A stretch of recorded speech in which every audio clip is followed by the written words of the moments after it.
I call the member for Hasluck. Thank you very much, Mr Speaker. I find the scaremongering of those opposite regarding Medicare nothing short of embarrassing, given the coalition government's record of standing up for a world-class health system with affordable access. And I want to remind people of a couple of things.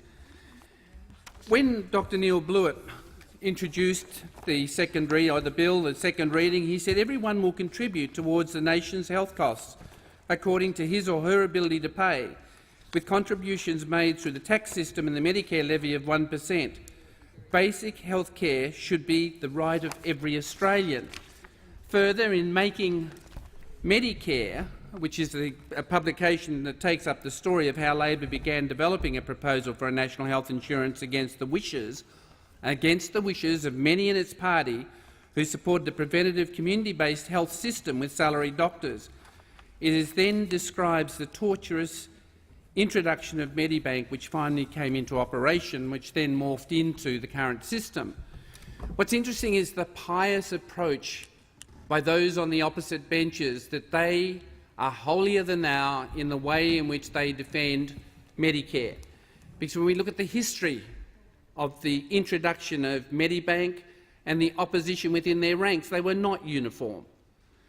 It seems that the member for Ballarat is so completely at a loss this year when it comes to new ideas. She's fallen back on the age-old Labor policy of extensive and timely fabrication.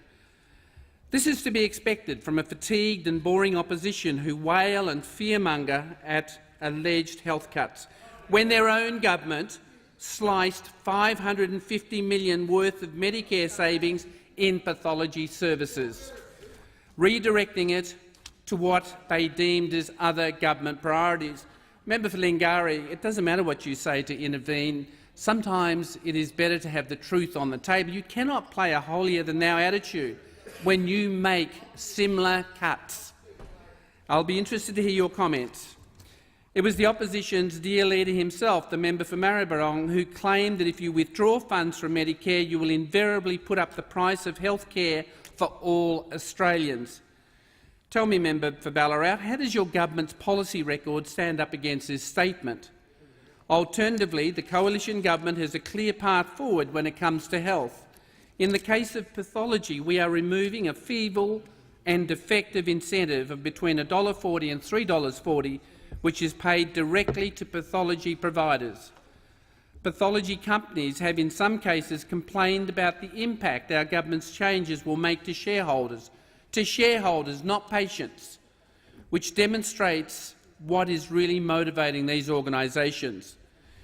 With Labor's condemnation of this coalition policy, it seems Labor has finally been exposed as the party of big business rather than the party of each individual of Australians, regardless of circumstance.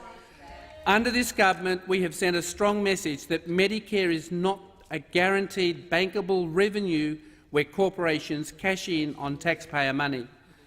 As a government, therefore, we are making it clear that not only should every Australian have access to a first-rate service, but the system of health care we promote is one that is sustainable and relevant to consumers in the future.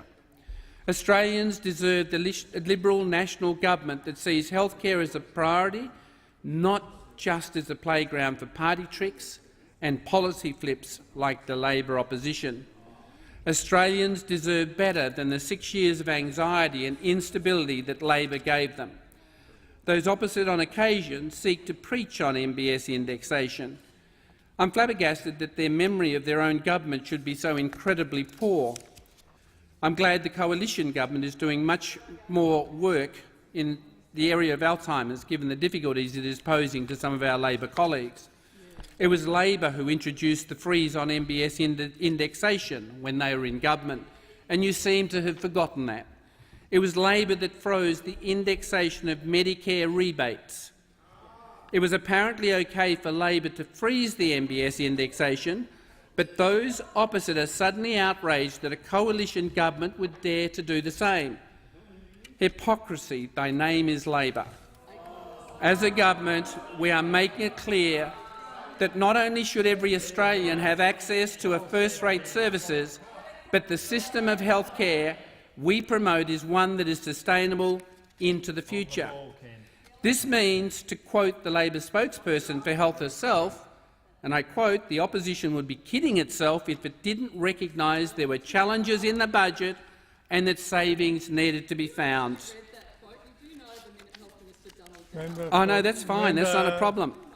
Let me also go on to say some other quotes for the member for Ballarat's memory, just to jog it.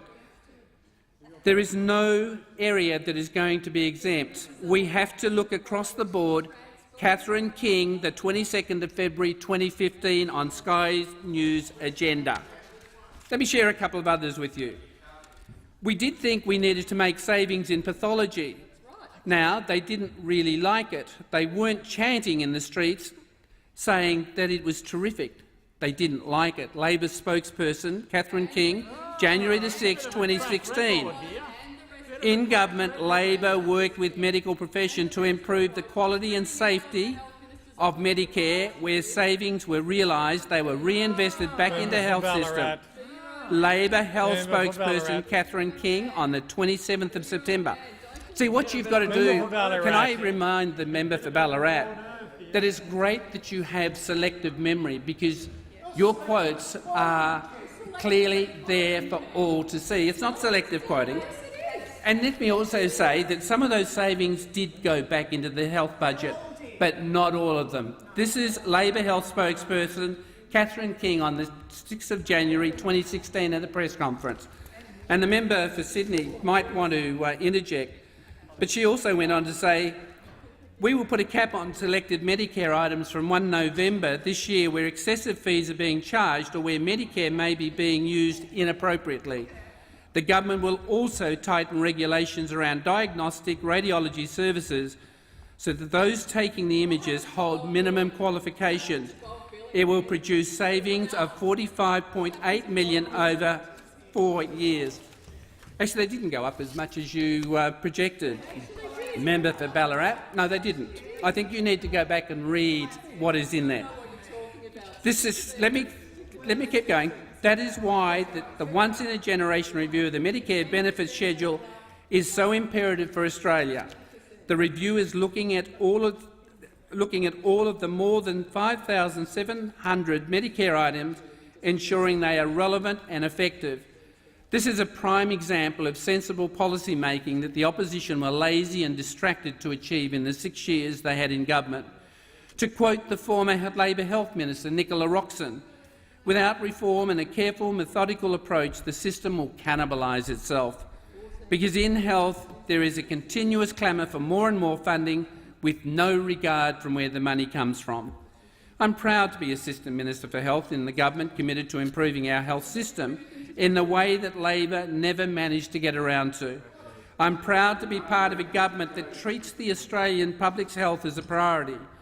We are digitising our payment scheme, bringing government processes into line with modern, innovative Australia, and this will ensure more efficient system of processes, more than $42 billion worth of payment transactions every year.